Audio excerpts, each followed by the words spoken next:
Hello students, welcome back to my YouTube channel Learn with Nidhi ma'am. So today we are going to see the chapter 2 Human Reproduction of class 12 CBSE syllabus. Reproduction is what? Reproduction is the production of young ones by an organism. Humans are sexually reproducing and hence humans are known as viviparous.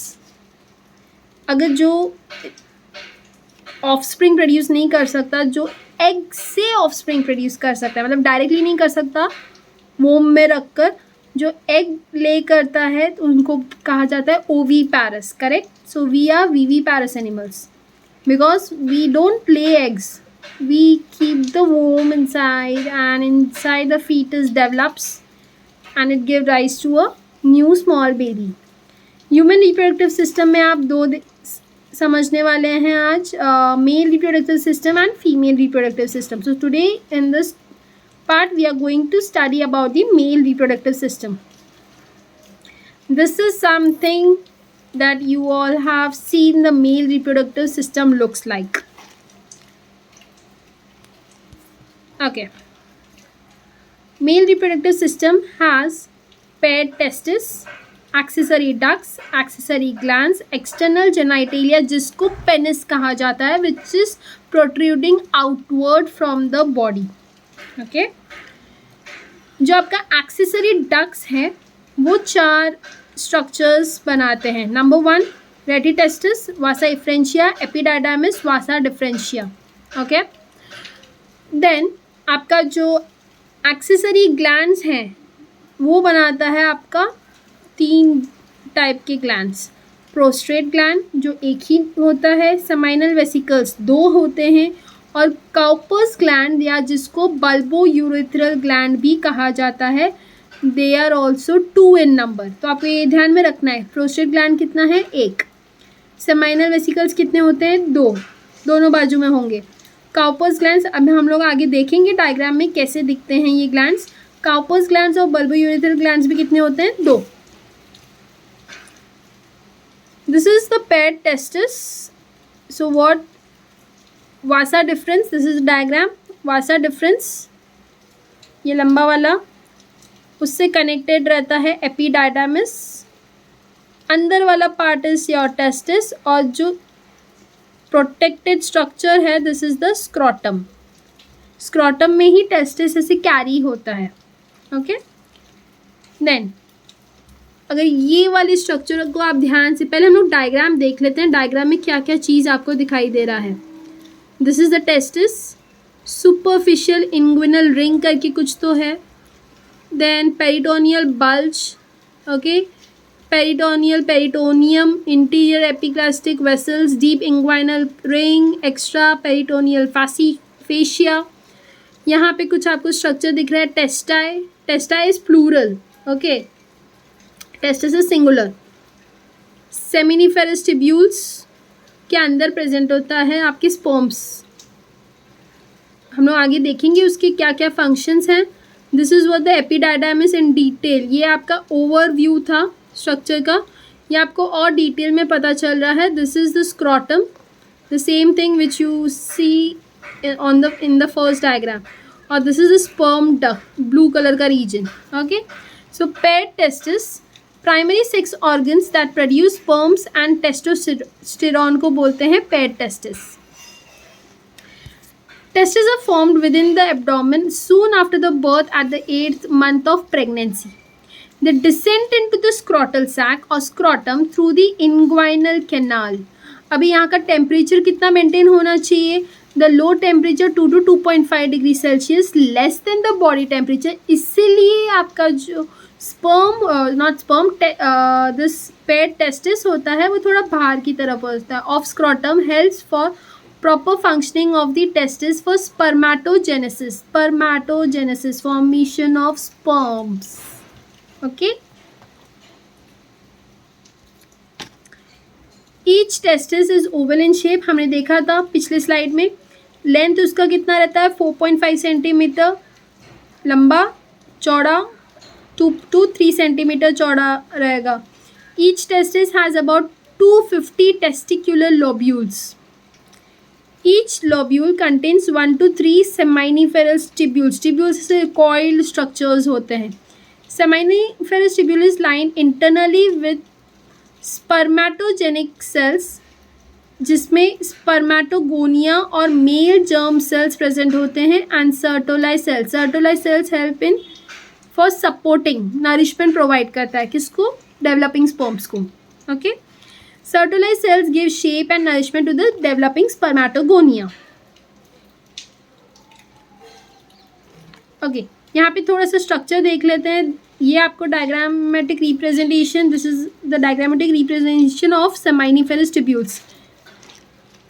This is a spermatogonium, rounded structure. Second round structure जो थोड़ा सा अलग है, this is the sertoli cell.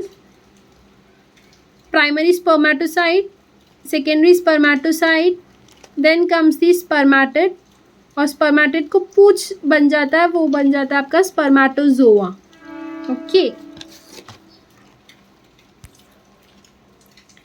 The regions outside the seminiferous tubules, उसको बोलते हैं interstitial spaces, which contain small blood vessels.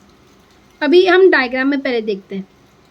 Diagram में आपको, अगर आप यहाँ पे ध्यान से देखेंगे, स्पर्मेटोजोआ, स्पर्मेटोजेनेसिस दिया है, स्पर्मेटोगोनिया, इंटरस्टिशियल सेल्स, आपकी ये रेड कलर का रीजन, ठीक है, this is the red colour region, interstitial cells. और ये जो गोल गोल स्ट्रक्चर दिख रहा है, ये एक गोल, ये दूसरा गोल, तीसरा गोल, चौथा गोल, पांचवा गोल, छठवा गोल, सातवां थोड़ा सा हाफ गोल दिख रहा है आपको, दीज आर सेमाइनिफेरस ट्यूब्यूल्स. सेमाइनिफेरस ट्यूब्यूल्स के बीच में मैंने क्या बताया, इंटरस्टिशियल स्पेसेस होता है. अब ये इंटरस्टिशियल स्पेसेस में क्या प्रेजेंट होता है, स्मॉल ब्लड वेसल्स होते हैं, नंबर 1. नंबर 2, इंटरस्टिशियल स्पेसेस बोले तो इंटरस्टिशियल सेल्स प्रेजेंट होंगे, जिसको लेडिक सेल्स भी कहते हैं. नंबर 3, इम्यूनोलॉजिकली कॉम्पिटेंट सेल्स होते हैं. तो इंटरस्टिशियल स्पेसेस में 3 चीज़, interstitial cells, small blood vessels, interstitial cells का दूसरा नाम Leydig cells. Number 3, immunologically competent cells. Leydig cells या जिसको इंटरस्टिशियल सेल्स बोलते हैं, they secrete testicular hormones, androgens. Accessory ducts, अब ये हमने पेयर टेस्टिस देख लिया. अभी आते हैं हम लोग एक्सेसरी डक्ट्स पे.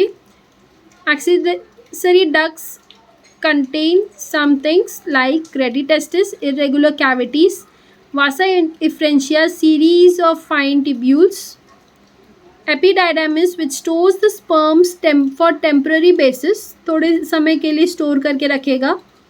एंड फाइनली vasa differentia या vas differens. Vas differens joins with the duct of seminal vesicle to form a common ejaculatory duct. Ejaculate करना मतलब निकालना, बाहर निकालना, ठीक है. और वो common passage, duct is what, passage, उसके थ्रू बाहर निकलेगा क्या, स्पर्म. ओके, सो रेटिटेस्टिस, वासा इन्फ्रेंशिया. रेटिटेस्टिस क्या है, इरेगुलर कैविटी प्रेजेंट होता है. सी आप यहाँ पे ध्यान से देखेंगे तो आपको ये रेटिटेस्टिस दिखेगा, ठीक है. फिर आपको दिखेगा this is the vasa efferentia connected with the rete testis, rete और फोल्ड होगा. ओके, फिर this is your epididymis. Okay, then epididymis के बाद आपका आ जाएगा फाइनली वासा डिफरेंशिया. इस एपिडायडामिस में थोड़ी देर के लिए स्पर्म स्टोर हो जाएगा, उसके बाद वो निकल जाएगा किससे बाहर, वासा एफ्रेंशिया से, वासा नॉट एफ्रेंशिया, वासा डिफरेंशिया से.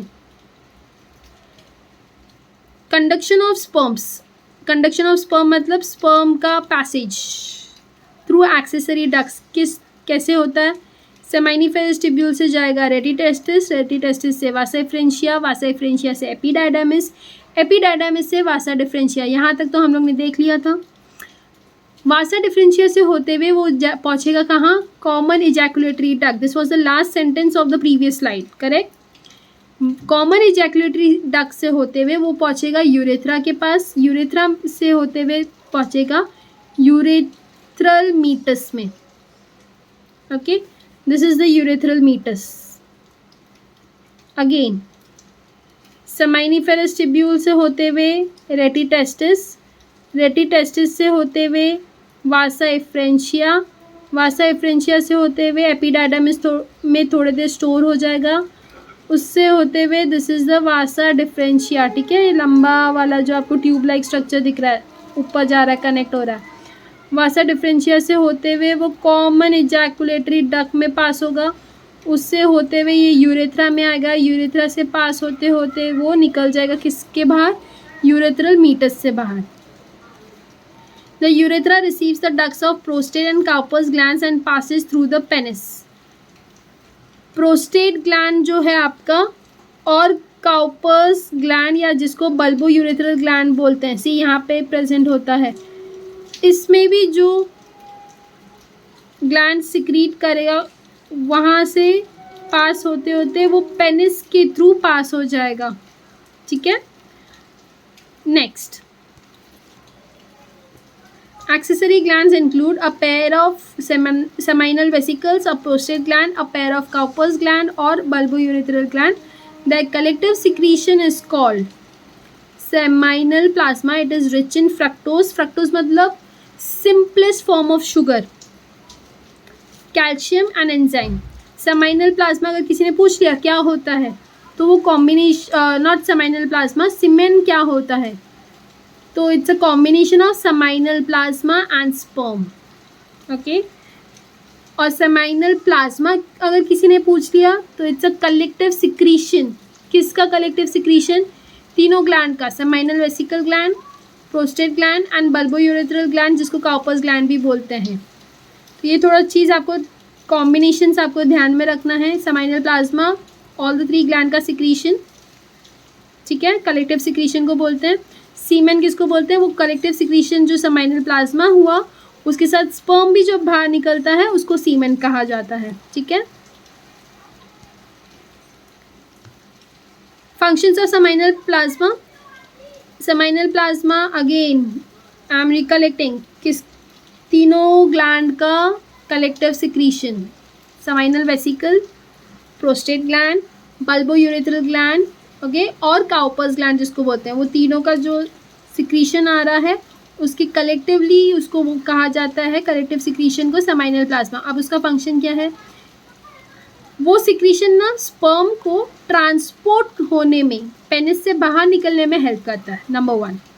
नंबर 2, स्पर्म्स को न्यूट्रिएंट सप्लाई करेगा।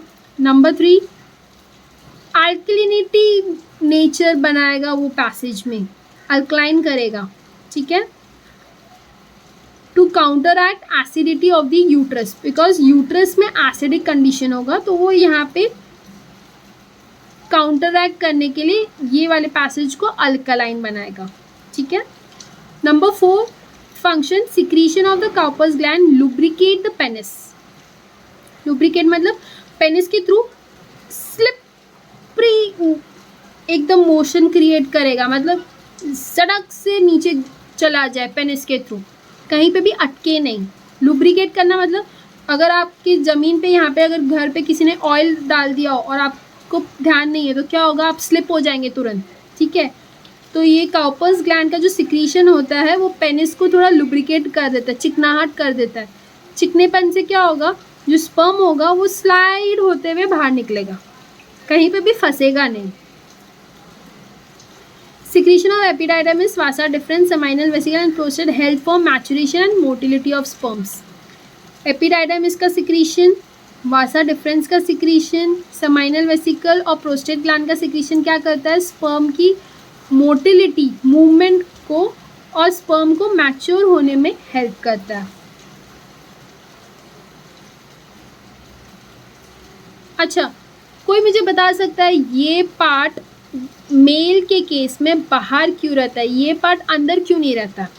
बिकॉज इसका रीज़न हमने प्रीवियस स्लाइड में देखा था, पेनिस रीजन में स्पर्म्स जो रहते हैं, जब स्पर्म प्रोडक्शन होता है सेमिनिफेरस ट्यूब्यूल्स में, वहाँ पर जो टेम्परेचर होता है वो कम होना चाहिए as compare to the body temperature. 2 से 3 डिग्री बॉडी टेम्परेचर जितना हुआ उससे 2 से 3 डिग्री कम होना चाहिए, इसलिए पेनिस वाला रीजन जो होता है वो मेल के केस में बाहर रहता है। Okay, this is the only reason why the penis is outside the male body. It is a copulatory organ. What? Penis, external genitalia, external क्यों, बाहर निकला हुआ है। इट इज़ मेड अप ऑफ स्पेशल इरेक्टाइल, इरेक्टाइल मतलब सीधा, स्पॉन्जी टिश्यू होता है, स्पंज के जैसा होता है। When spongy tissue is filled with blood, जब इस स्पॉन्जी टिश्यू में खून भर जाता है तो पेनिस जो होता है वो एकदम स्ट्रेट हो जाता है, इरेक्ट हो जाता है, कड़क हो जाता है। It facilitates insemination. Okay, the cone shaped, ये जो कोन शेप स्ट्रक्चर है, tip of the penis is called glans penis. It is covered by the foreskin, जिसको पेप्यूस भी कहा जाता है। ठीक है, जो पेनिस का कोन शेप स्ट्रक्चर है उसको क्या कहा जाता है? Glans penis. और वो ग्लैंस पेनिस कवर रहता है, क्योंकि कवरिंग रहना चाहिए, नहीं तो अगर जैसे हार्ड कुछ ऑब्जेक्ट लग गया, चोट ना लग जाए, तो वो एक कवरिंग रहता है। कवरिंग क्यों रहता है? ताकि उसको प्रोटेक्शन मिले। तो उस ग्लैंस पेनिस हेड रीजन को प्रोटेक्ट करने के लिए एक फोर स्किन रहता है। फोर मतलब बाहर से स्किन कवर रहता है, ताकि उसको चोट ना लग जाए, कहीं पे कुछ हार्श चीज़ लग गया या कहीं सर्कमस्टेंस ऐसा हो गया, तो उसको प्रोटेक्ट करने के लिए वो फोर स्किन प्रेजेंट रहता है, जिसका टर्मिनोलॉजी है prepuce. Okay, so this we have ended up with the last part of male reproductive system. So I hope it's being clear कि कैसा होता है। So we will see the next part, that is the female reproductive system, in our next video. So keep studying, be consistent in your efforts, do like, share and subscribe to my YouTube channel Learn with Nidhi ma'am, and keep your concepts very clear about this topic, because these topics are very very simpler, क्योंकि ये body अपनी है, हमको अपने body के बारे में सब कुछ पता रहना चाहिए। बाहर से तो पता है, अंदर कैसा वर्क करता है, we should know and we should be curious, we actually are very curious to learn all these things. So ये सारे कुछ टर्मिनोलॉजीज आपको थोड़े से ध्यान करने हैं, बार उसका डायग्रामेटिक रिप्रेजेंटेशन को आप जितना लिख के डायग्राम को प्रैक्टिस करेंगे, आपका वो डायग्रामेटिक रिप्रेजेंटेशन आपके दिमाग में रहेगा। डायग्राम को देखिए and then read the content. It will be very easier to just actually write a particular answer, whichever answer is being asked. जैसे अगर आपको एक लॉन्ग नोट में पूछ लिया गया, describe male reproductive system, you need to describe, you are going to draw a well suitable diagram of the male reproductive system. तीनों glands आप दिखाएंगे, seminal vesicle gland, then prostate gland, bulbourethral gland, okay, जिसको Cowper's gland भी बोलते हैं।